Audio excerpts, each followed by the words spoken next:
tidak mampu kita berikan. Tidak ada faedah ada orang yang sekadar mendakwa. Apa maksud mendakwa? Ngaku Islam, ngaku beriman, mengaku tapi tak buat apa, dakwa.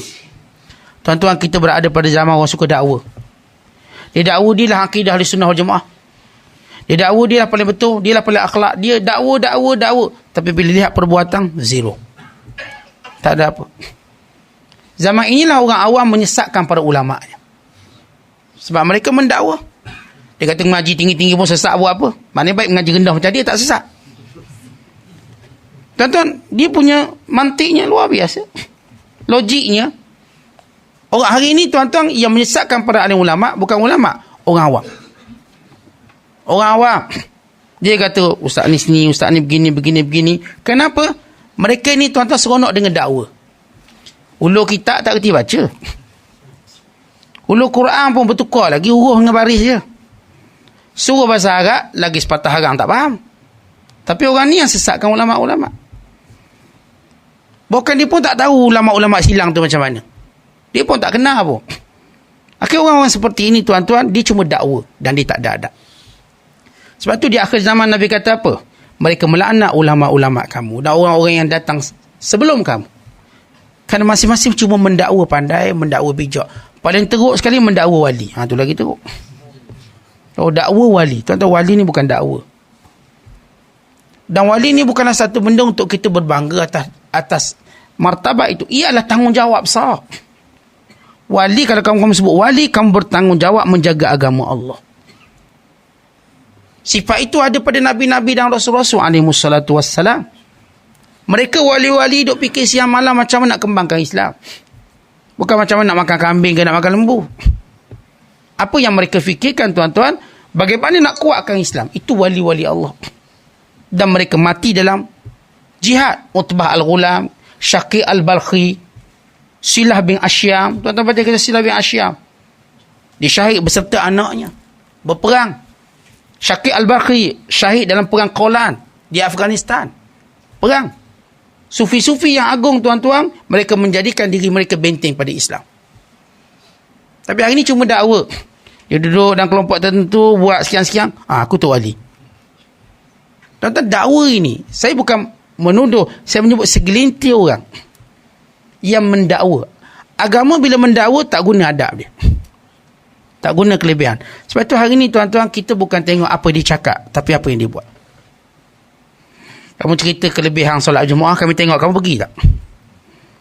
Kamu cerita kelebihan ilmu, kami nak tengok kamu tambah tak ilmu kamu? Kamu cerita tentang kelebihan qiyam, kamu qiyam tak?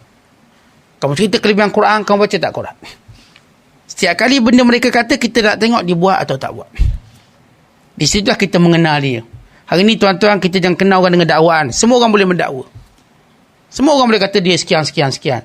Tapi kita nak tengok mana bukti. Semua orang dakwa saya ni mengaji hadis bersanad. Saya kata baca 10 hadis. Nak sanad tinggi mana sanad? Bertukar hadis. Suruh syarah hadis, tak faham. Habis sanad buat apa? Zaman orang cuma nak mendakwa bahawa konon dapat ilmu, rantai ilmu daripada Nabi SAW. Tapi hakikat kamu faham tak ilmu? Dia dibaca satu hadis, dapat sanad semua satu kitab. Walau hadis satu ni pun dia tak faham. Lalu dia mula mendakwa. Tengok, kita belajar ilmu bersanad. Baik kita katakan, awak faham tak faham hadis ini? Syarahnya, tuntutan dia. Hari ini bukan kita nak berbangga dengan sanad. Kita tuan-tuan nak beramal dengan apa yang kita tahu. Hari ini semua orang mendakwa, dakwa begini. Yang ni dakwa keturunan Syekh Abdul Qadir Jilani. Ini dakwa sekian. Ini dakwa keturunan ke-18. Ini dakwa dapat PhD, Universiti Mickey Mouse. Yang ni mendakwa ada master. Mendakwa. Mereka beli dan mereka bohong.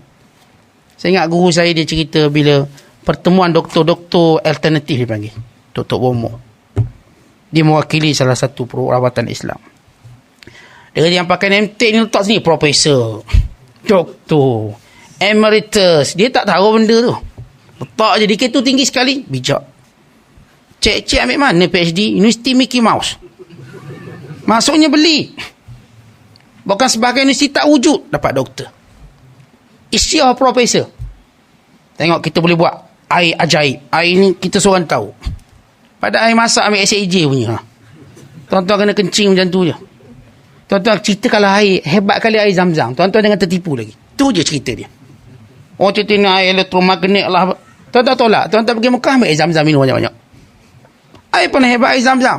Kalau tuan-tuan pegang air Zam-Zam paling mulia, tuan-tuan takkan kena tipu di air lain. Tapi kalau tuan-tuan tak tahu air Zam-Zam tu mulia, tuan-tuan akan tertipu dengan air macam-macam. Kononnya ada seorang tu dijual air saya. Ustaz, ni air saya tak nak sebut syarikat tu. Air ni bagus Ustaz dengan elektromagnet bla bla bla syarat. Mahal pada air Zam-Zam lah.